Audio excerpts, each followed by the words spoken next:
सौ वर्षदेवी नारायण जगताप तथा आमच्या मामी, त्याचबरोबर सौ उषादेवी गंगाराम गिरे चव्हाण यांच्या सेवावृत्तीच्या कार्यक्रमाच्या निमित्तानं या विचारमंचावर उपस्थित असणार सांगली जिल्हा शिक्षक बँकेचे चेअरमन सन्माननीय शिंदे सर,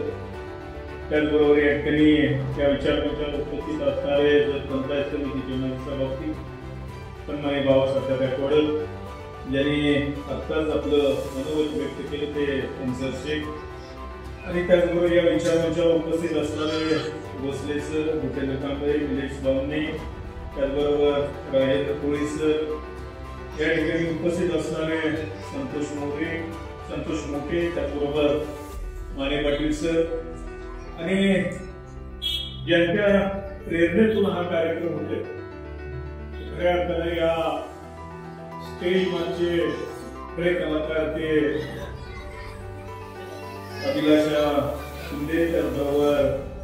प्रशांत जगताप आणि संदेश चव्हाण, आणि त्याचबरोबर या विचारमंचावर आमचे गुरु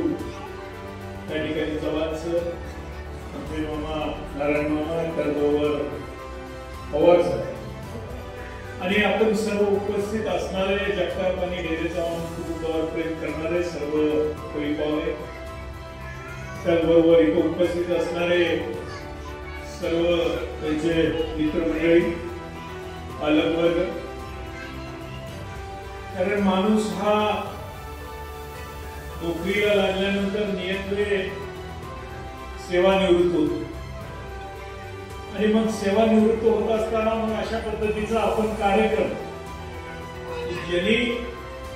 आपल्या नोकरीमध्ये सर्व्हिसमध्ये एक वेगळ्या पद्धतीचं काम केलं आणि त्या केलेल्या कामाच्या एक समाधान आणि एक शाबासकीची या ठिकाणी या विचारमंचाच्या माध्यमातून आपण हा सेवापूर्तीचा कार्यक्रम खरं तर आपल्याला सगळ्यांनाच माहिती आहे की जत तालुक्याची परिस्थिती ही कायमस्वरूपी दुष्काळी असलेला तालुका, त्याचबरोबर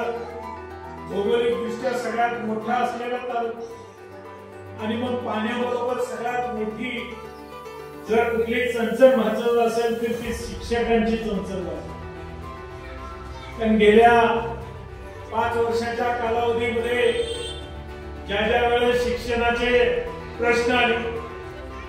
ते प्रश्न प्रभावीपणे मांडत असताना या शासनाच्या विरोधच्या धोरणात सुद्धा आज ठामपणे या निमित्तानं मी विरोध केला, आणि कशा पद्धतीनं आज या निमित्तानं आपल्याला शिक्षक आणि या शिक्षकांच्या माध्यमातून आपल्याला या तालुक्यातल्या शेतकऱ्यांच्या मुलाला चांगले शिक्षण मिळालं पाहिजे हा प्रयत्न आहे. आणि त्याचं जिवंत उदाहरण म्हणजे आज या सेवापूर्तीच्या निमित्तानं या दोघी शिक्षक आणि त्यांनी घडवलेले जे विद्यार्थी ते विद्यार्थी आज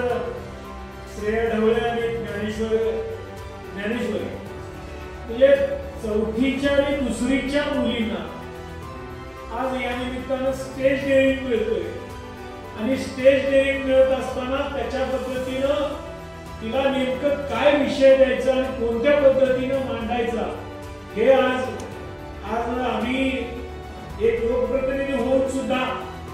या निमित्तानं आपण स्टेजवर बोलताना आम्ही अडखळतो,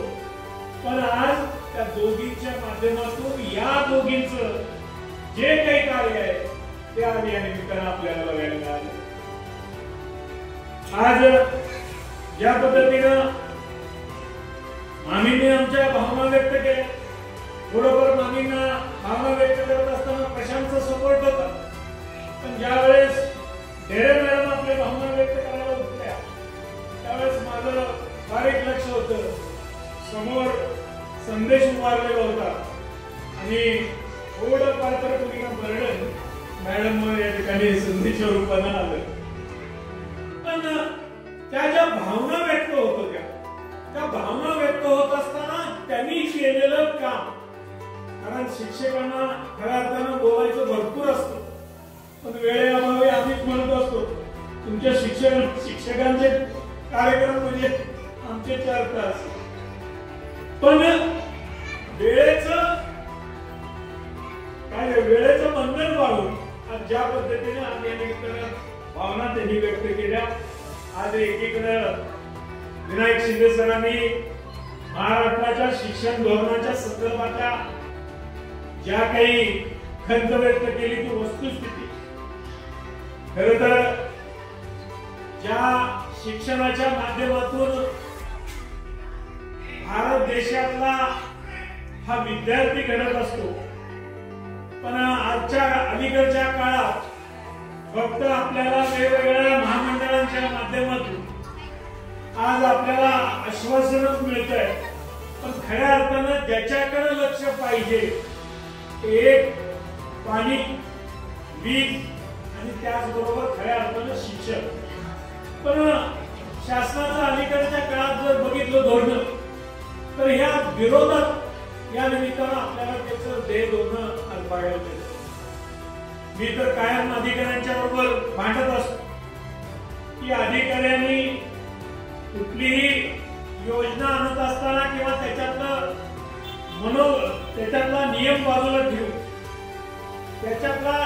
जो काही आपला पॉझिटिव्ह थिंकिंग, त्या पॉझिटिव्ह थिंकिंग या निमित्तानं आपल्याला करणं गरजेचं.